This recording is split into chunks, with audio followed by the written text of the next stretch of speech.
Titanic अपने वक्त का सबसे जदीद और पुरताइश जहाज था, जिसे नाकाबिले गरक समझा जाता था। टाइटैनिक ने 1912 में इंग्लैंड से अमेरिका तक अपने पहले तारीखी सफर का आगाज किया था। टाइटैनिक ने इस अजीम जहाज में अमीर और आम मुसाफिर दोनों मौजूद थे और सब इस सफर के लिए पुरजोश थे। सफर के दौरान रात के वक्त अचानक एक बहुत बड़ा आइसबर्ग जहाज के सामने आ गया।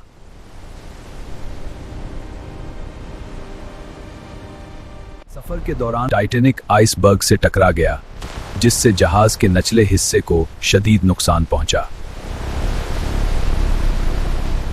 टक्कर के बाद पानी तेजी से जहाज के अंदर दाखिल होने लगा और मुसाफिरों में खौफ फैल गया।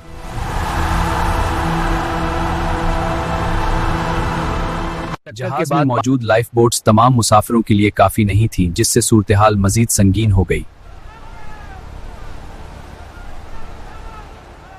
जहाज से लोग अपनी जान बचाने की कोशिश करते रहे, लेकिन वक्त बहुत कम था।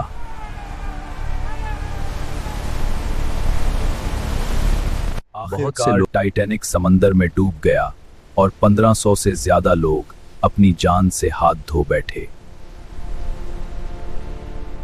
टाइटैनिक का यह हादसा आज भी तारीख के सबसे मशहूर समंदरी सानेहात में शुमार होता है। टाइटैनिक का मजीद दिलचस्प मालूमात के लिए हमारे चैनल को सब्सक्राइब करना मत भूलें।